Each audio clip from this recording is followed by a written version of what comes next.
this panel is going to be discussing treatment modalities for children and families. And I will just take a minute to introduce everyone. Courtney Bancroft is in private practice and a senior psychosocial faculty and primary care psychologist. And she's going to be talking about CBTI, addressing the issue of insomnia. Deb Delvecchio is formerly with the clinic recovery leader for Newtown Recovery and Resilience. And I've known Deb, I think we met around the 10th anniversary when she asked me to speak at an event in Connecticut. And then we have Ann Webster, Massachusetts General Hospital, Benson Henry Institute for Mind and Body Medicine. And Ann is a scientist and health psychologist at the Institute. And she's going to be talking about mindfulness and coping skills. And then we have Suzanne Phillips. And Suzanne I've known for many years, and she's actually with AGPA. She has a radio show, correct? She is just an incredible person. Her bio is on our website, and she does a lot of work, has done a lot of work with 9/11 families, in particular the firemen, correct, Suzanne? And so they'll be talking about that in their presentation. So I wanted to welcome the next panel, and I'll start with Suzanne.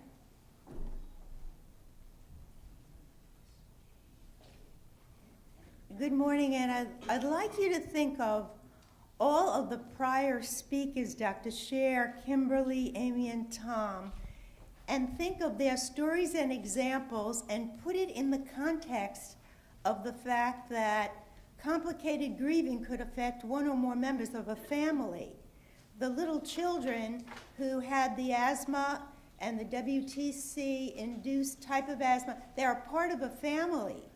And of course, Amy brought us in her family, and Tom shared about family and the impact of children, of course, as a part of the critical incident. So the focus is going to be on family, and behind the focus of what I'm talking about are both corporate and fire department families that I've now journeyed with for 16 years. I am because I belong. I am held because I belong. I am carried because I belong. I'm empowered because I belong.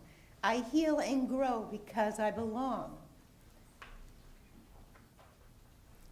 The first connection, bond, tribe that we belong to is a family. Family is the network of connection most people use in the face of a traumatic event. We know that the most endorsed response, when you think of even the hurricanes, is connection with people to their networks of support. Family and extended ties buffer uncertainty and change. Neurophysiologically, if you are in the company of family members, if a child is held by a family member, we know neurophysiologically we have reduced the fight-flight response and the responses that go with that. Now, if you're part of the family, and everyone is, we know we can be at our best and at our worst in the aftermath of trauma, because trauma assaults the family system both consciously and unconsciously. Think about it. In the aftermath of traumatic events, the roles, the rules, rituals, plans, belief expectations, and coping can be sources of strength, but can change without warning. Amy's little guy saw them planning to go to the Boston Marathon, and he was thinking, why are we doing such a dangerous thing? So his expectation was very different. What I'm going to try to do is give a little glimpse of the role of the relational brain and an example of it, and show you how it can be illuminated from a family point of view. More and more of what we're learning about from those like Dan Siegel about the impact of trauma on the brain, the more we understand about the impact of trauma on people and relationships. Think about the mind as a self-organizing, embodied, but relational process that regulates energy and information flow within the whole body, including the brain, but also between people. So when we talk about healing the traumatized mind, we are talking about relationships. Family is the blueprint for relationships. So when we're not traumatized, our brain is integrated, and we use the acronym FACES. We can think in a flexible way. We are adaptive. Changes happen. We adapt to them.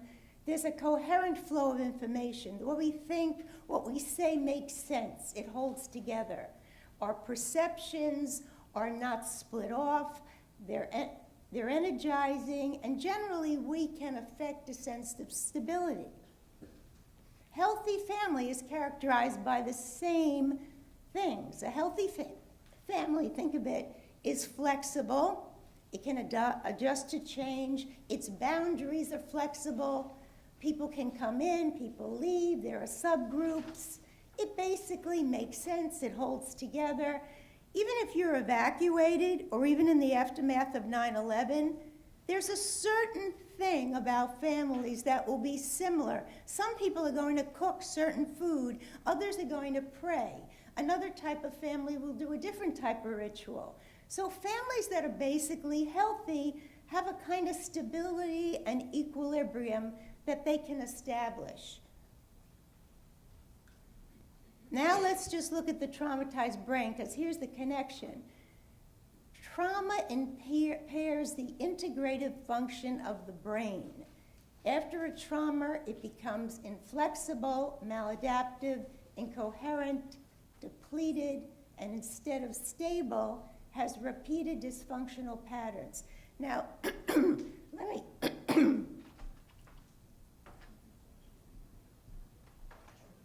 to put that in perspective, for us to have fight, flight, for us to survive, we have to move into a different place. And so returning to a steady state of equilibrium doesn't happen easily because we are wired to stay prepared for danger. Almost all of the symptoms associated with PTSD involve readiness for the shoe to drop. So we don't easily move back to a state of equilibrium. So one of the things that happens is trauma impairs the brain's memory system. It blocks the integrative role of the hippocampus to take implicit puzzle pieces and integrate them. So let me say it this way.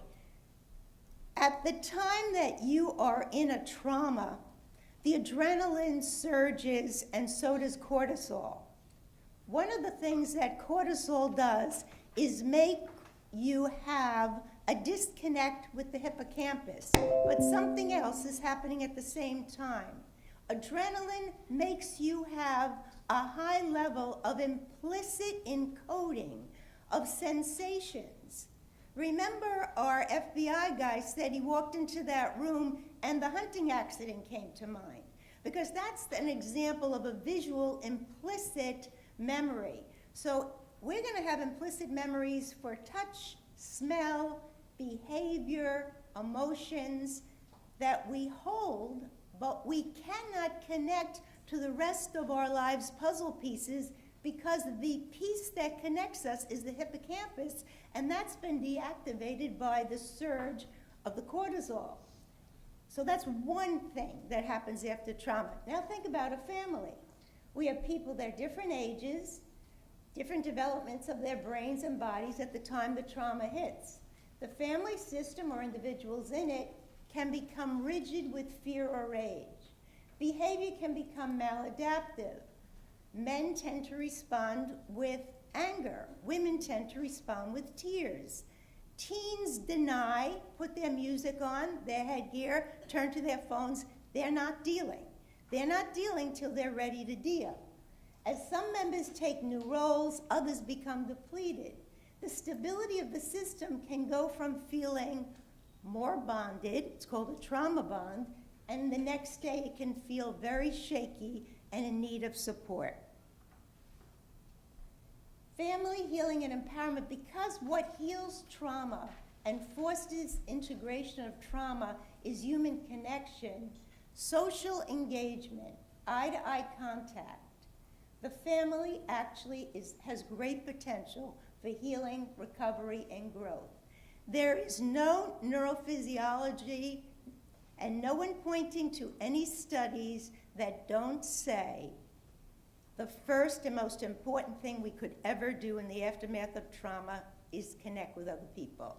Social engagement, eye to eye, changes neurophysiology. It turns off fight, flight. And that's what every speaker has said so far.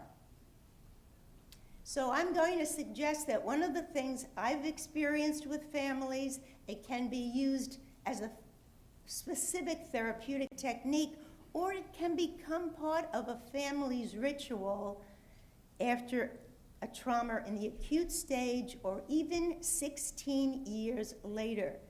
Those of my colleagues who have worked with intergenerational trauma and the legacy of it would say to you, it is never too late to have the opportunity for family members to tell their piece of the story. When you're able to sit with a family, I sat with one family, there had been a suicide of the college-age sister. The father asked me if the college brother, the high school sister, and he could meet with me. Much as you read, every one of them had a different experience of that horrific event. They all had different letters from her, and they responded to each other because I was in the room simply as maybe the integrative source. But I had nothing to add to that discussion except to create a sense of compassion and safety. One of our difficulties with our families now, 16 years later, and we'll see it with even some of the hurricanes, etc., is families often can't do it naturally on their own. They may need to be with just a therapeutic presence to help do it. That is, to help share their perspective of what happened, their feeling of what happened. But even 16 years later, it is startling to hear what has not been said, what has been held back. Families of our uniformed services, you've been well trained, you don't bring the job home. But as a result, you sometimes bring a look on your face home that nobody can make sense of. Teenagers figure, my parents just lost my brother. I'm not saying anything. I'm not going to add to their grief. So we see studies that show we have disenfranchised grief in certain family members. When you can ask families to watch a film together that has something traumatic in it and to invite a dialogue after, you've given them a gift. If you meet with them therapeutically, you can actually start in the stages of narrative storytelling. Families tell stories. So if it's Thanksgiving, rather than not mention the brother we lost, the sister we lost, it makes sense to tell the stories of that sister or brother.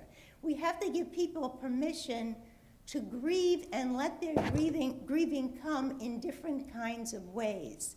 The unsaid in trauma outs itself as continued PTSD symptoms, complicated grief, and physical symptoms. This is what I suggest happens with family narrative. Used informally as part of the activity or as a therapeutic intervention, it integrates those memories that are floating out there untagged. Because as soon as we start to talk, we're in left brain mode, we start to have a place to put a smell, a touch, a memory. It involves mentalization, meaning, really? I was thinking this about that. She wasn't nervous, she was sad. Dad was mad. So mentalization is the ability to see people as different and accepted, the ability to see that someone has another point of view. It invites compassion. Hopefully, it invites self-compassion. That's the big stickler. People have compassion for everyone but their own suffering. And the ability to be kind or accept, this is how I feel today.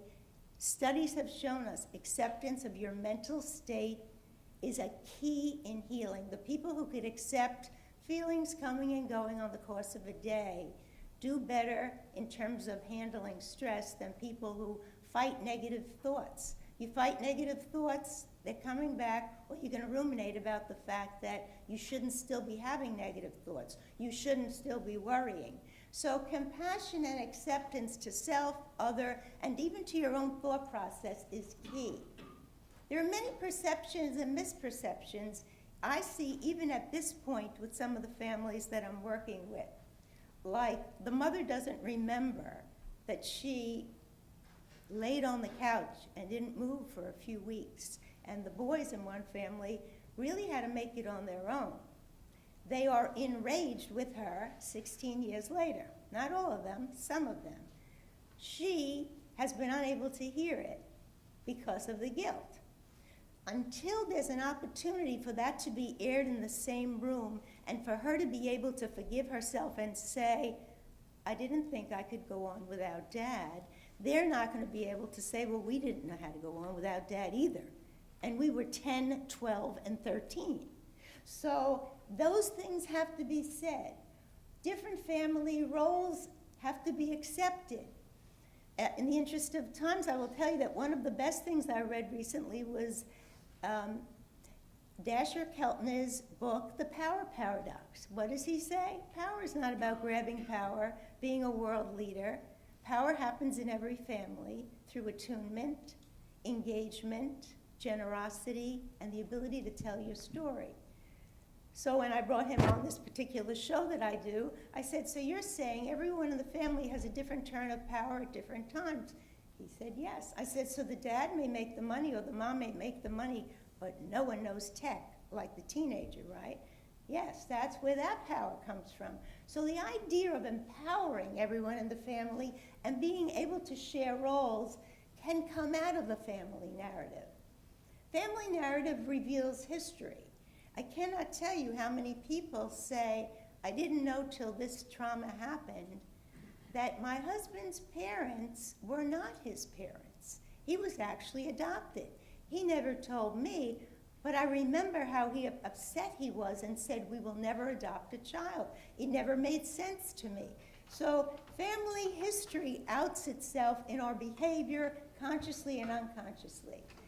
Secrets are too heavy to hold, physically and psychologically. We're talking about permission to grieve very often with family narrative and lowering stress. I mentioned the redefinition of power. I just wanted to put this on to suggest to you that everything you read that may sound simplistic now has neurophysiological studies backing them up. I will tell you, for an example, one of the things, he's a big athlete, Christopher Berglund, and he started to realize, how do I do all these marathons? I'm constantly watching my heart rate, and I'm constantly accessing the paranervous system, parasympathetic, because I want to be able to bring myself back to calm. Well, he puts online a kind of vagus nerve survival guide, and it has in it everything we're all talking about.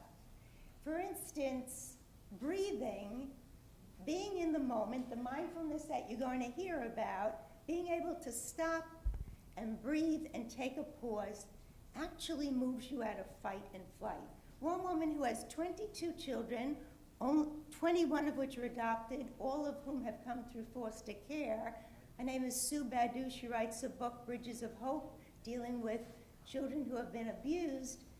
She recommends children don't have to breathe, just have bottles of bubbles all over your house. When they're blowing the bubbles, they're breathing correctly. She has them create boxes, recovery boxes, something in it that they smell, that they touch, that they see, reminds them they can recover. She says for a child who's been traumatized, and I would say this for an adult who's traumatized, you don't move away, you don't do a time out, you do a time in. Because people need to touch and connect. And of course, the other thing that we know is altruism and generosity. This is a book. It's worth writing down the name. It's a beautiful book, which is for mindfulness on children. It's like, what is a pausability? It's giving yourself a pause to think, to take a minute to think of what you do. It's giving yourself a moment to be there. You don't make mistakes because it's very easy to happen. And it's precious. It's all done in rhyming. It's done by Frank Cilio. He has a whole line of books from how to deal with bullying to how to deal with Crohn's disease. We talk about the cultivating positive emotions. And here's where the generosity of self comes in. The loving kindness we talk about has to do with accepting the fact you're not always up to par. If someone steps in to help you, instead of seeing yourself, as the second example, as a mother who can't get out of bed because you're too depressed, focus on the fact that your neighbor stepped in, because she's a network of care. One of the reasons that generosity is in every survival kit list is because when we take the position of giving, we move ourselves out of fight-flight.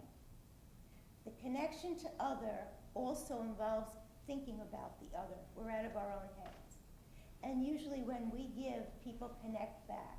So the loving kindness to a stranger usually is a very healthy thing to do in the middle of a day, but it's unbelievably important when we have a lot of pain and ruminations. People have said, and I did a blog on how do you make sense of this thing called mindfulness and meditation. And I said, if there's nothing else you're willing to try, when you feel very negative or you're ruminating, just stop and think of someone who's very easy to love and do what we call a loving kindness meditation. I wish Mary to have a good day. I wish Mary to be healthy. I wish Mary to find love today. I wish Mary to be at ease. In the very process of turning to someone who's easy to love, you've moved yourself out of the rumination of, is my kid still doing drugs? It's easier to start with a person easy to love, and then you can move to your kid who's doing drugs. Because trust me, you do better with your kid dealing drugs or doing drugs if you can put yourself in a good headset with that kid, because you're going to hear the open door to make you have an opportunity possibly to connect better with that young person. Okay. One of the things that was very powerful, I came across as research this summer, is by Dr. Brett Ford, and it's a kind of very long research study, but what they found is those people who model acceptance of their thinking patterns, not acceptance of their situation, not necessarily reframing, but just picturing it from a Buddhist point of view. If you picture it like you have a house, and all kinds of feelings just show up.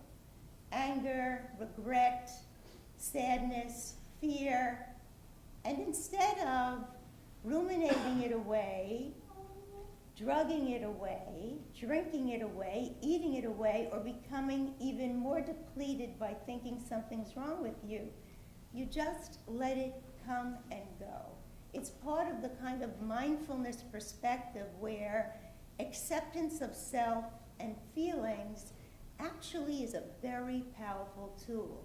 And when they did it across socioeconomic groups, gender groups, people who had just had a crisis, and then people for whom they generated a crisis in the lab, the people who just had a style of accepting, all right, I'm worrying today, and they go on making whatever they were going to make for dinner, or they're writing the report they were going to write, that moves quicker than if they fight it. Traumatic events are just the chapters of a family story. They are never the whole story. We don't want the family to be just 9/11. 9/11 is part of their story. They're never, the trauma events are never the whole story. They're part of what brings both pain and possibility. If a family as a group and as individuals can reach for the ties and strengths they had before the traumatic events, if they can keep an eye on their resilience, and I would say on their growing resilience in the present moment, and look with hope toward the future, they will find their way.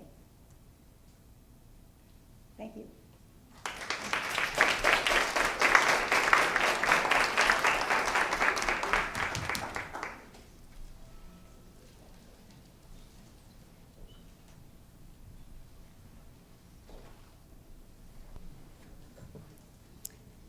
Hello, everyone. I'm Deb Delvecchio Scully, and I met Mary almost 6 years ago, and before 12/14 occurred, the Newtown shootings, was working in an area where I worked with a lot of survivors from 9/11, and I got into the habit of asking people when they first came in, what's your 9/11 story?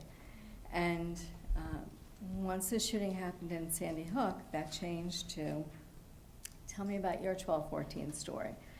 And the more I listened to people's stories, the more I began to understand that healing is so much more complex than I ever knew it to be or ever thought it to be. And listening to everyone speak today, I want you to kind of think more of, instead of a phased approach, but a layered approach. Because when we layer different tools on top of one another, what we found in Newtown is that that was the best result. Really understanding your brain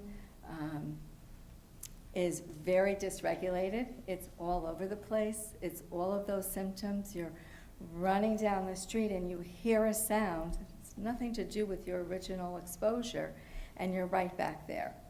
Those signs tell us the brain hasn't healed from the trauma yet.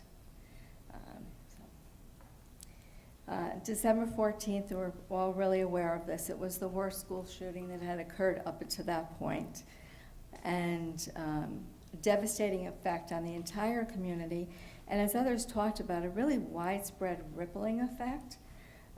Wherever the families, whomever they were connected to, were ultimately traumatized by this as well. There's just some images. They're hard for me to look at, I'll be honest with you, because once I got to know the people in them, it was harder to look at than it was before that. But it was really, these children were so young who were so impacted, and trying to support a community through that was really challenging. The response was overwhelming on all levels. The emotional response, the practical response, the media response. And it's important because this really informed the trajectory of healing, because it informed the trajectory of the trauma. People couldn't get out of their streets, out of their driveways to go to the grocery store or to do what they needed to do. The helicopters that responded that day were a part of what needed to be reset and reprocessed for people. I was a part of a team, the Newtown Recovery and Resiliency team, that was funded through the Department of Justice, and we were tasked with trying to engage the community and try to help them find the solutions they needed. In part through this, but my response was immediate. I was the executive director of the Connecticut Counseling Association the day of the shooting, and was involved in setting up some different things almost immediately. I was paired with the family very soon afterwards and was their advocate and continue to be. When we talk about traumatized brain, I think a really easy way to understand it is behavior, particularly with children, right? They don't know why they feel the way they do. Even adults, we don't know why with the way we feel the way that we do. We just know that we are. So with children, they tend to regress. They can become more aggressive because what's happening on the inside is so painful, and they don't know how to get out of it. Think of it as a temper tantrum 20 times over. That's what's going on inside of them. And because the brain didn't record the information of the trauma in language or in words, the way that they know to communicate isn't available to them.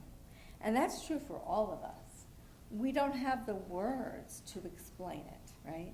We have all the physical sensations, we have the emotional, because it's such deep sensory manner of being recorded.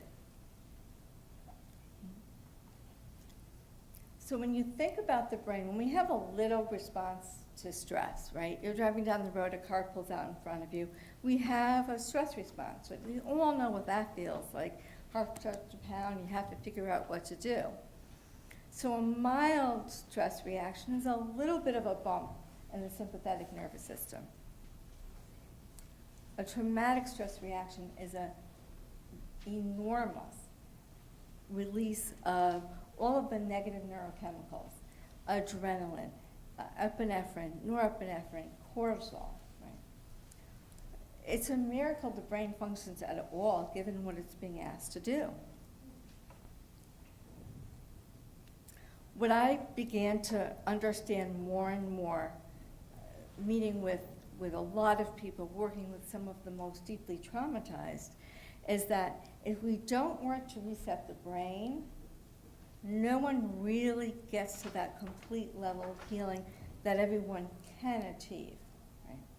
That fight or flight response, when it comes to trauma, turns into freeze. Right?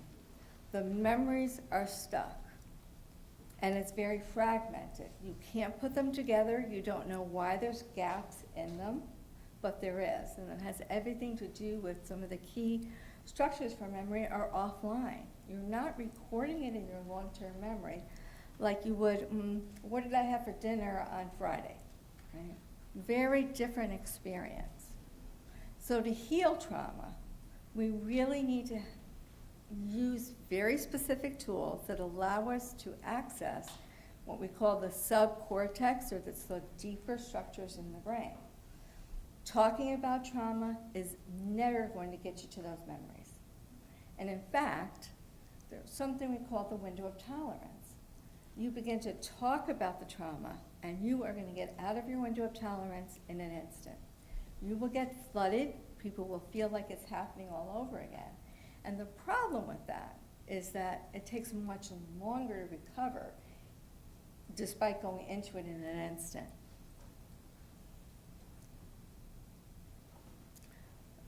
Dr. Bruce Perry was one of the many experts that came into Newtown, and his model, I think, is so helpful to think about what kind of interventions can be used depending where someone is, right?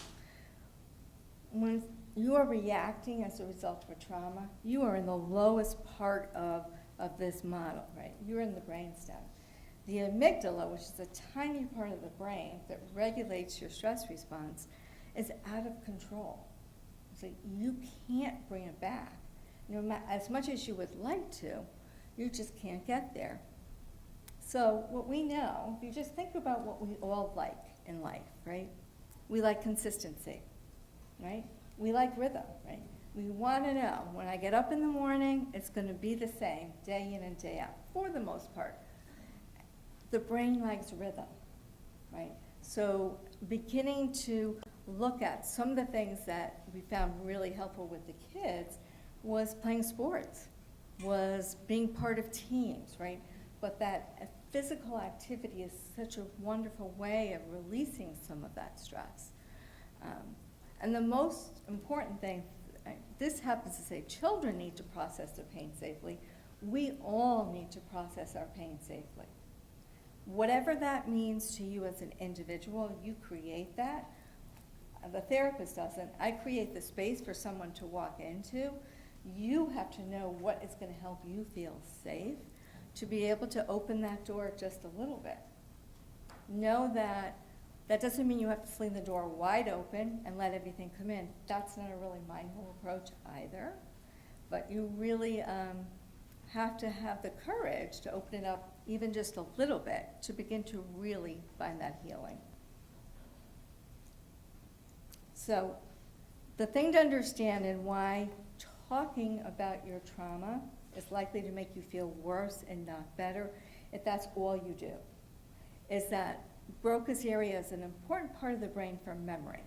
We encode language through Brocas Area, but during a traumatic event, Brocas Area is one of those places in the brain that's offline. So every other memory that you have, you can tell a pretty much a coherent story. Trauma's not like that. It's going to be over here, over here, over here, over here. But you're going to remember it in your body. You're going to remember the way you held your body. You know, I remember one of the families telling me that they couldn't pop popcorn because the smell was too much like the smell of gunfire to the kids. You just don't know what it's going to be, but understanding that when we speak about it, the limbic brain is back on high alert. Hypervigilance is probably one of the most uncomfortable emotional states that there is, and it's really hard to regulate. If, you know, I talk about it when I'm with clients, it's like poking the bear. If you keep talking about it, you keep poking the bear is going to erupt. You know, it's just because of the way the brain works. So what worked and why, I've kind of given you the why. I think a lot of different things, very much a layered approach. Most people had a primary therapy, whatever that therapy was. And then layered on top of that were many other things. The mom that I was paired with, roughly 6 weeks after the shooting, said to me the thing that had dropped the anxiety in their home the most was having a comfort dog. Bringing the dog into the home dramatically changed what it was like for them. Right? So again, we talk about healing and community, relationships, connections. That's also with animals. And I continue to hear that repeatedly.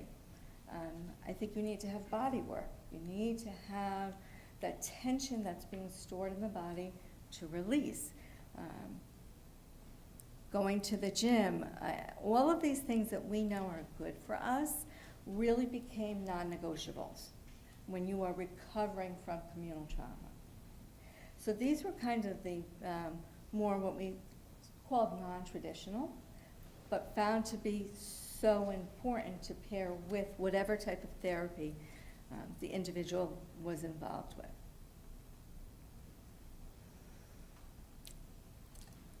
A layered approach means that you can be doing 3 to 4 different therapeutic things at once. I truly believe it's probably the best way to heal from any trauma. I don't know in a communal trauma such as 9/11 or 12/14 or the Boston Marathon that doing just one thing, it may help you to get better. It's going to take longer. I think that there are things that can be shortcuts in our recovery, and a layered approach is one of them. That you have to keep trying. Things are, you might try something, it works for a little bit, doesn't stick. Try something else, try something else, try something else. It's hard to have the energy to keep doing that, right? So having someone who can guide that process can be really, really helpful. One of the things that surprisingly to me, very surprisingly to me, was really powerful was therapeutic aromatherapy. And I think the first clue came to me is when that, mom said to me, we can't pop the popcorn.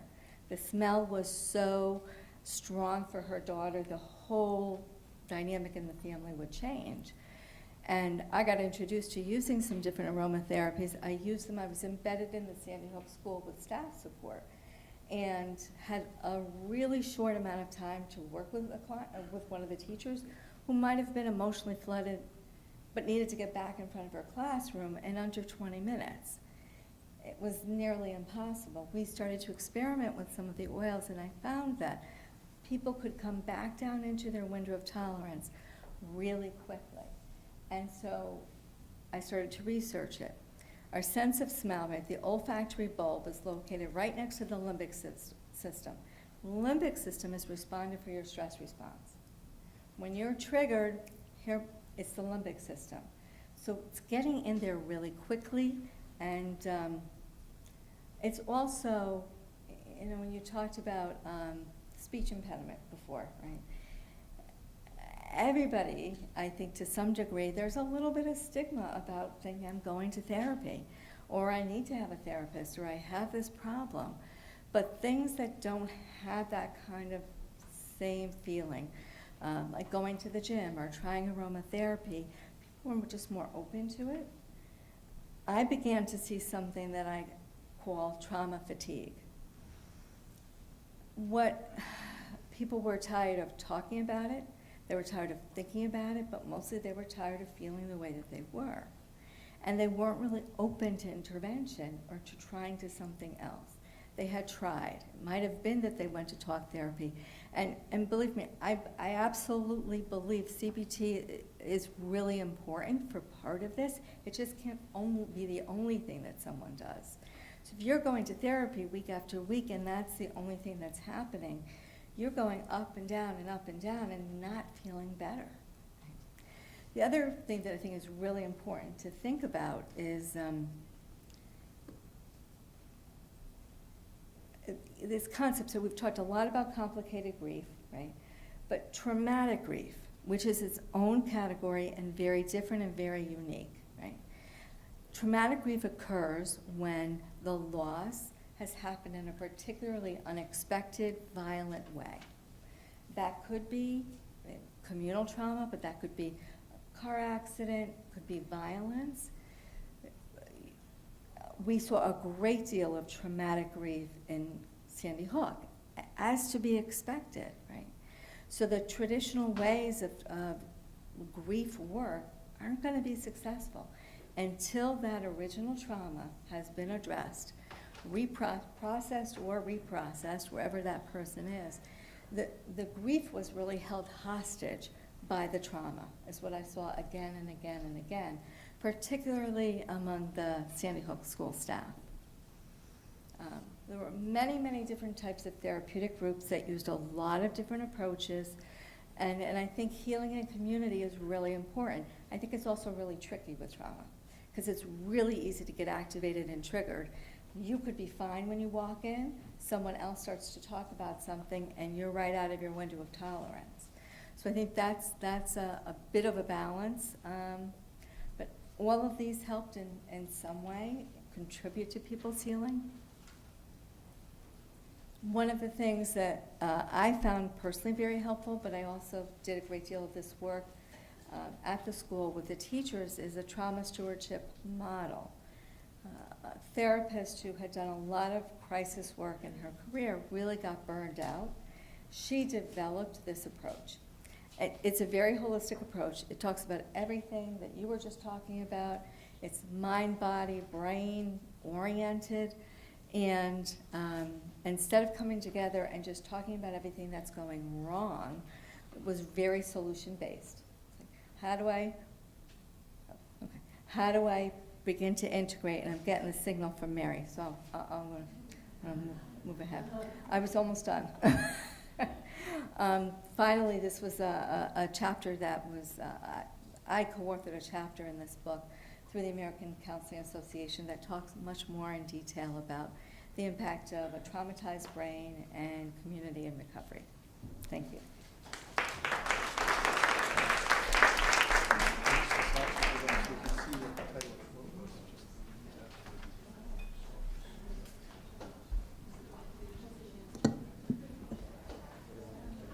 Hi everyone, can you hear me? We're having a break. Hi everybody, I'm Courtney Bancroft. I am a PsyD practitioner. I work at Montefiore Hospital in the Bronx, and then I also have a private practice where I specialize in sleep, and specifically cognitive behavioral therapy for insomnia. Today I'm going to talk about that, but again I want to keep in mind the idea of a layered approach. So this idea that this is not going to be the fix-all for somebody who has experienced a traumatic event and is not sleeping, but it is going to really be a nice addition to all of these other treatments as well. Can I just see a show of hands of anyone that already knows about CBT for insomnia, or what it is at least? Okay, great. Just don't want to go too much into it if everyone already knows. So to be certified as a CBTI, this is what we call it, provider, you have to go through a series of different things to become a national certified provider. You can definitely incorporate many of these things into your own work if you are a practitioner without the certification. So I just want to highlight that. But I'll be explaining to you a little bit about why it's really helpful for traumatized populations as well. So the facts, an estimated 164 million Americans, or 68%, reported struggling with sleep at least once per week. Consumer Reports state 27% of US adults have difficulty most nights. And now that we can track with the iPhone usage, we know that actually Japan and the US, everybody's on their phone at night. So a lot more people are not sleeping than we thought. Americans spend a lot of money, $41 billion on sleep aids, and $52 billion is what the expected amount will be by 2020. And we know that these sleep aids don't actually work that well. So this is really disappointing. Our money should really go somewhere else. And the thing I love about CBTI, I'm very passionate about it. As a therapist, as a clinician, you work with somebody and you see some results over time, but CBTI is so fast, it's so effective, and you really get that like payoff of seeing somebody heal so quickly. So it's all natural, very efficacious, and right now it is considered the gold standard treatment above medication for any primary care physician. So if a primary care physician is presented with a patient who is diagnosed with insomnia, they should be number one referring to CBTI. A lot of them don't know what that is yet, so we're working on that. So what is insomnia? Insomnia is difficulty falling asleep or staying asleep, even when the person has a chance to do so. So new moms, this is not for you. You probably don't have opportunity to sleep, but that's different than insomnia. Or somebody who's working a very long shift and not sleeping because of that, that's different as well. So this occurs at least 3 times a week for at least 3 months, and the person is dissatisfied with their sleep and experiences distress about not sleeping, daytime impairments, including fatigue and all memory issues and all these things as well. Acute insomnia is when this happens for a short period of time, and a lot of times it's due to a stressor. So this is, possibly after a traumatic event, possibly after, a change, a big life change or psychosocial change as well. It's brief, it's also often because of the circumstances, and it is experienced by many. It passes and usually resolves without treatment. Now, chronic insomnia, this is where we have that actual diagnosis. It can have a lot of different causes. So that's one thing where I hear a lot of my patients come in and they want an answer. Why can't I sleep? Why is this happening to me? And it's very interesting because for each person, and as a clinician, the biggest piece is really just the conceptualization, where you're figuring out why for this person at this time this is happening. Often benefits from treatment and also can be linked to another medical or psychiatric issue. So in the DSM-4 TR, right, so this was separated out, and there was insomnia due to, or secondary insomnia, or primary insomnia. That has since changed with the DSM-5, and insomnia now can be right there along with PTSD. It can be diagnosed with depression. How do we get from acute to chronic? So the conceptualization around insomnia in general is that preclinically, you have that light blue box there. Those are your predisposing factors. Anything about your biological makeup, I'm somebody who just sleeps 6 hours, my mom was somebody who just had a lot of energy too, all of that stuff, that's that. The darker blue box is the precipitating event that usually leads to insomnia. And for some people, it's recognizable as like, I know this is what it was. And other people, it's not recognizable, but it's usually some sort of event. You can see that that blue box changes and gets smaller over time because issues in environment usually resolve. They usually, on their own, you kind of get acclimated to whatever's going on, or your trauma is kind of, a little bit more habitual that you're experiencing it. And then what we see is this green box. And the green box is a perpetuating factor. And that is how acute insomnia turns to clinical insomnia or chronic insomnia. So what you see is if this is like the insomnia threshold level, that even when the precipitating factor goes away, if you start to have these perpetuating behaviors and thoughts and narratives and stories that lead to chronic insomnia, it's still going to keep you above the threshold. And what CBT for insomnia, or CBTI, pinpoints is this green box. That's the stuff we work on together. So we can't change the predisposing factors. We can't change the precipitating event. All of that is what it is, right? But we focus on the green. Okay. So as you're thinking as a for the clinicians out there about assessment, you want to know, is this causing them distress? You want to get a good history, just like you would with anything, environment and opportunity, and you want to talk about any medical or psychological comorbidities. Similarly, life cycle. Life cycle is very big. That really affects our sleep as well. And then coping. So how are they coping with this? Because a lot of times what people think will be helpful is actually counterintuitive. So what is helpful is counterintuitive to what people think will be helpful. It's very frequently comorbid. This does not mean you can't be diagnosed with insomnia as well. And it's often persistent despite whether you treat the comorbid factor. So let's say somebody has experienced a trauma, they go through all these amazing treatments, they're still experiencing insomnia. This is not abnormal, again, because it's because of those perpetuating factors. Here are just some common medical comorbidities, and then the common psychiatric, the number one that we see is PTSD, right? And a lot of times in the history of insomnia treatment, somebody would say, oh, you have PTSD, we can't treat your insomnia. It's really your PTSD, right? But so this is, again, that idea of the layered approach where you are going to target those perpetuating behaviors, make sure that the sleep in every way possible is going to be good and that they're learning about this, and then also be treating the trauma as well. So CBTI, plus, I'm going to, again, this layer, mindfulness and relaxation, medication, natural supplements, alternative like acupuncture, light therapy, and aromatherapy are also really helpful. So I'm going to skip this because I already talked a little bit about it. But I just want to highlight the different components. Obviously, we don't get to learn about the whole how to do CBTI here right now. But the different components include the really good case conceptualization, and then psychoeducation, and cognitive work, behavioral work. So I'm going to skip through. So these are the types of things that we educate them about. And this is major, and this is really where the trauma piece comes in for me, is that there are 3 components of sleep. There's process S, process C, and process W.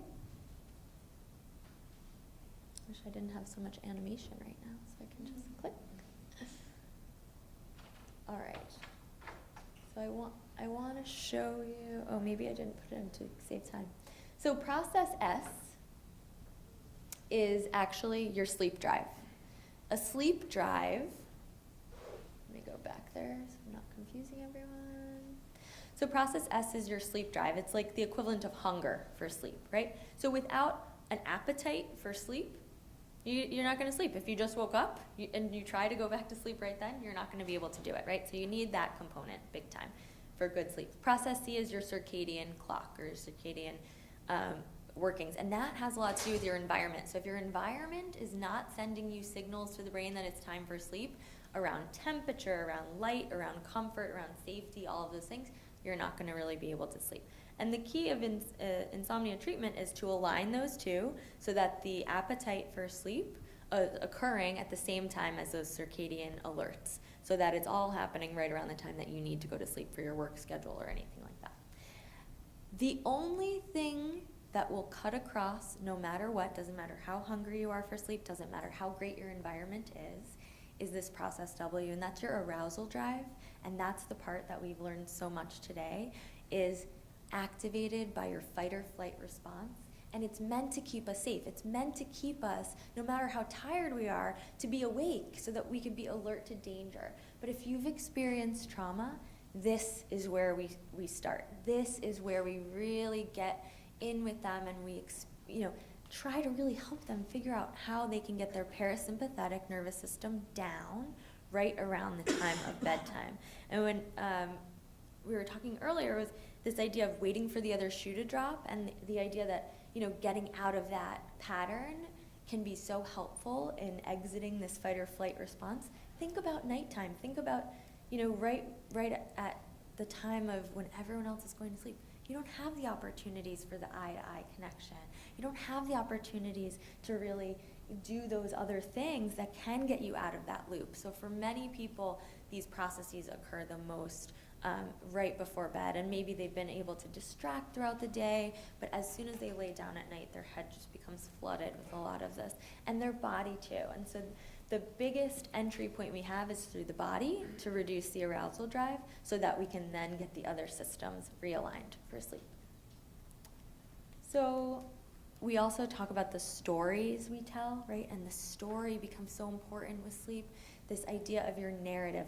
Oh, I don't sleep. Ever since X happened, I don't sleep. Everybody knows I don't sleep, right? And so I work with them, and we work in CBTI to really restructure that narrative and the dysfunctional beliefs, as they're so unattractively called. I hate that word. And then we do a lot of the behavioral work, which is just the pairing of bed with sleep and not bed with awake, or bed with restlessness, or bed with stress.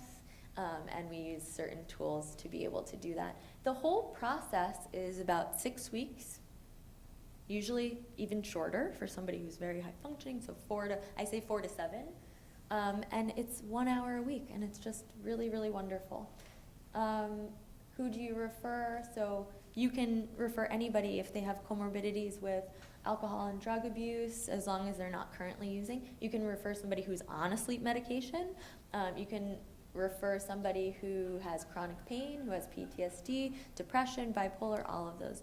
And as far as the caveat of not currently using, if they're using but they want to stop, then this is also a great treatment for them as well. If somebody's currently engaged in exposure treatment for PTSD, they won't really do too well with CBTI for insomnia, because that bear, right, that awakening of the bear is happening, and so they are going to be on high alert. If they're working night shifts or rotating shifts, we just do a little bit different. Okay, that's it. I have a lot of resources. If everybody's going to get the slides, I don't know. So thank you so much for your time.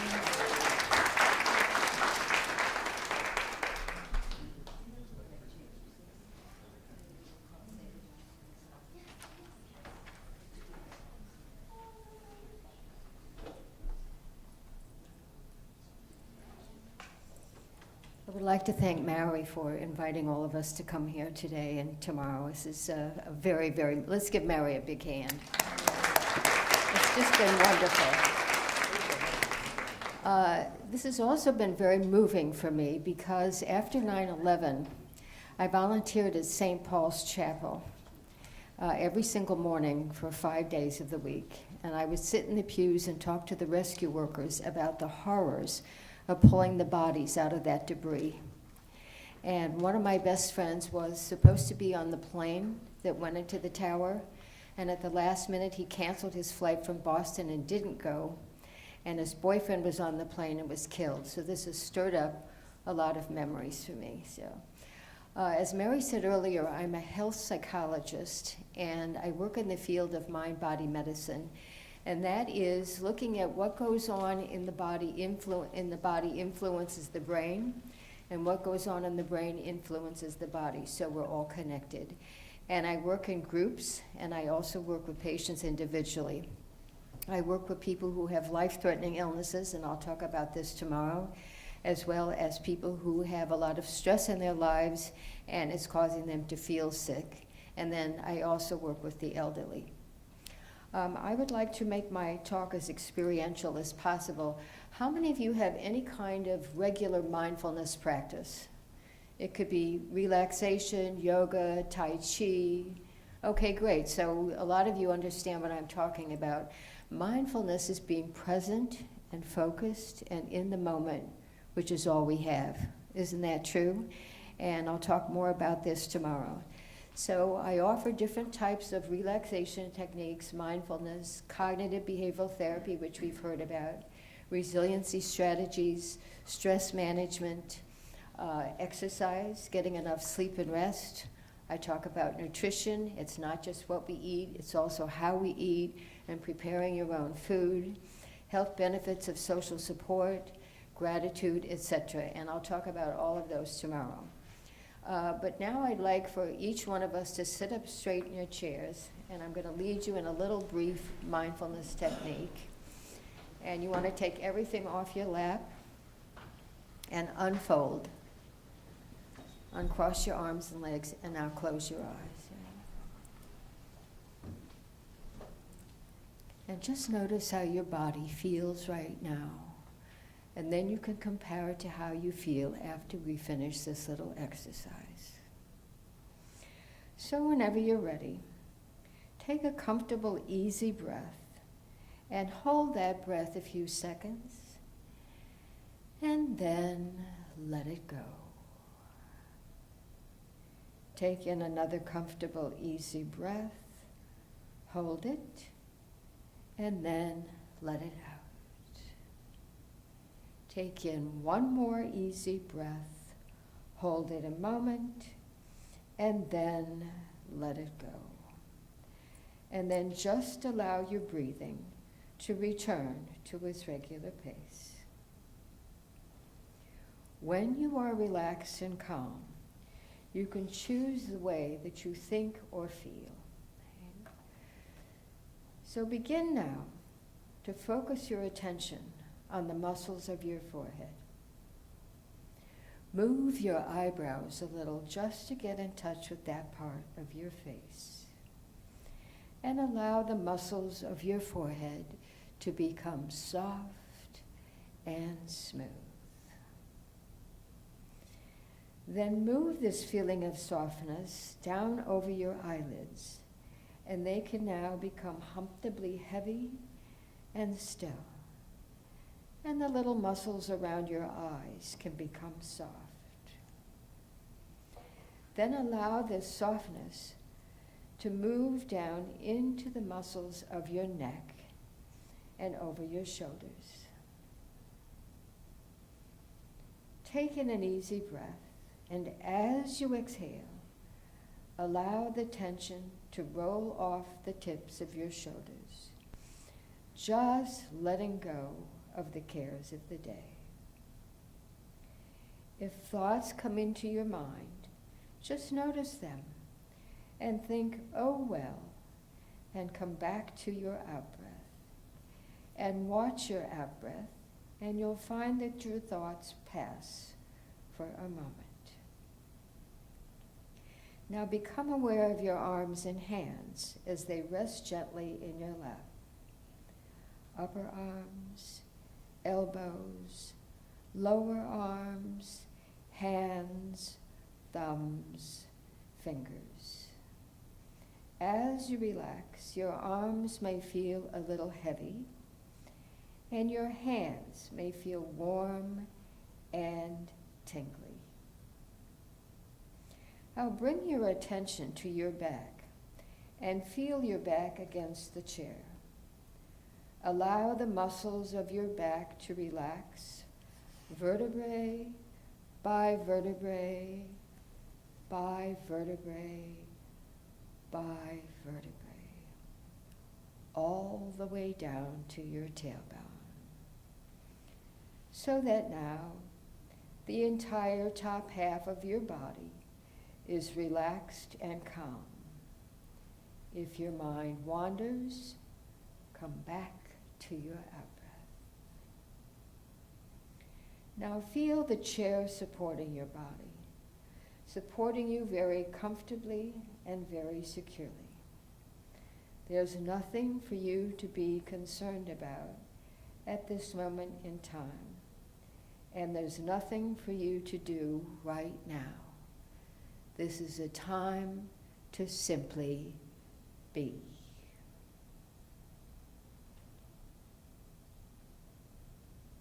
Now this feeling of relaxation and peacefulness can move down into the lower half of your body.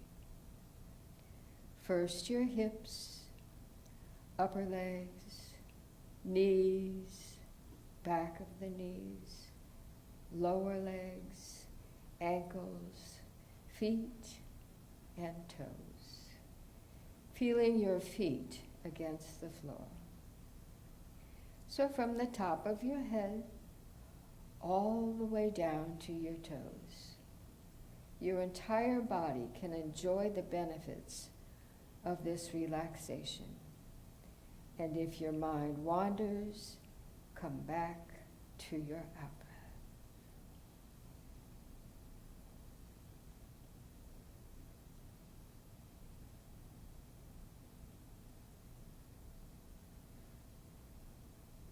This is a time to simply be.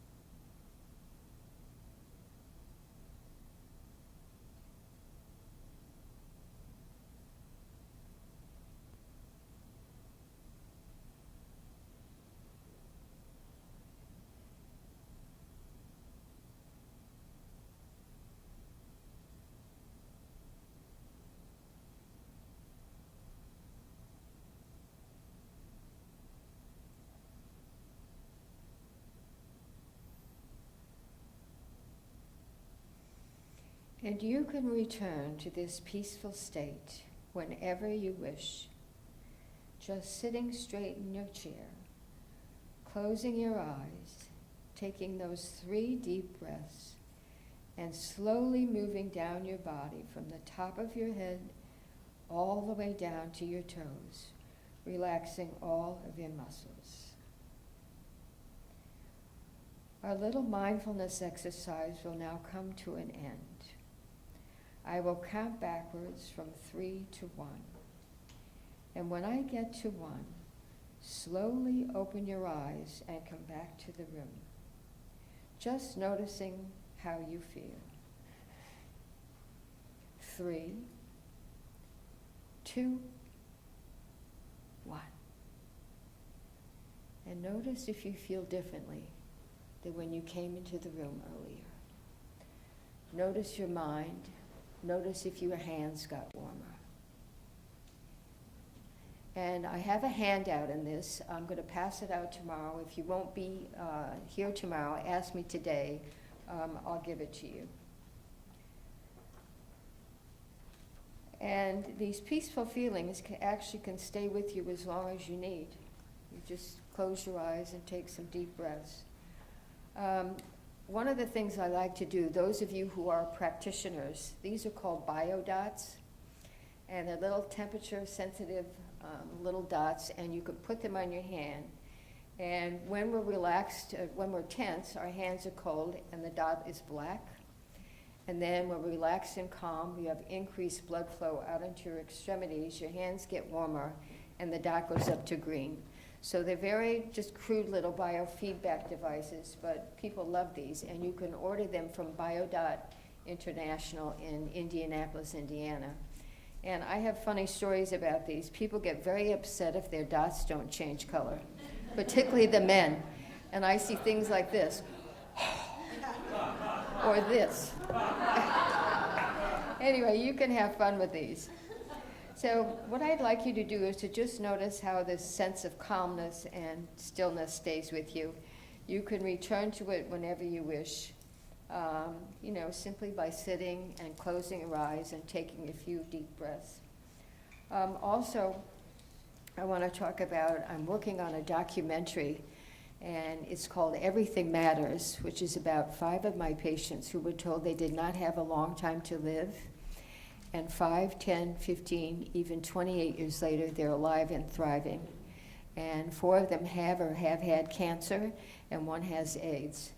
And if you're interested, I can give you the link to that, and you can watch the demo documentary, and I can do that for you today too. But it's very, very, very moving. So I'm glad I'm last today.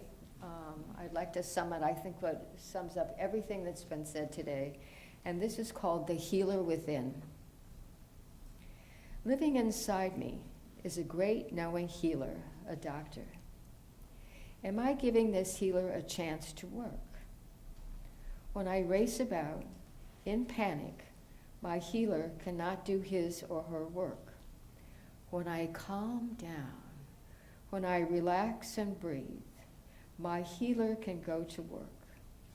Many times today, I will consult my internal healer. I will slow myself down and ask for his or her advice. Thank you very much. Mary, thank you.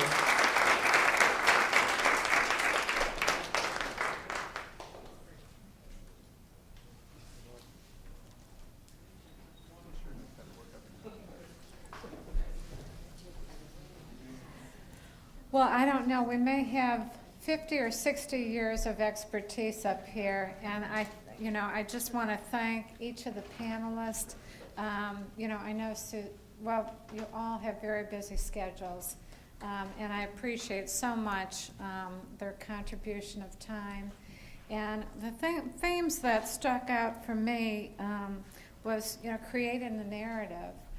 Suzanne, you talked about that, and that really, Amy spoke about it earlier, about being able to tell the story and the importance of family, because I know we do a lot of individual work, but Suzanne's a good example of really looking at the family and the wonderful group work that you do with AGPA.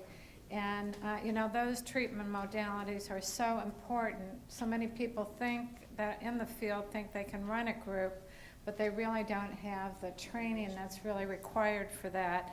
And so I think that's really important to think that, they'll say the family's doing well or the individual's doing well, but you don't realize that you have to think of them both individually and collectively. I think the multidisciplinary approach, to treatment and the layering that Deb talked about. Insomnia, Courtney, is a huge problem for most people when they have gone through a traumatic event.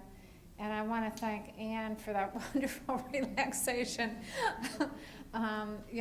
Sometimes the little jewels like that are unexpected when you're having a conference are such a gift, and I appreciate that. And just to mention, because Anne kept talking about tomorrow, and Courtney, you're welcome to come tomorrow, but everyone else on the panel is going to be speaking again tomorrow. And, for those of you that aren't registered to attend, you're certainly welcome to join us.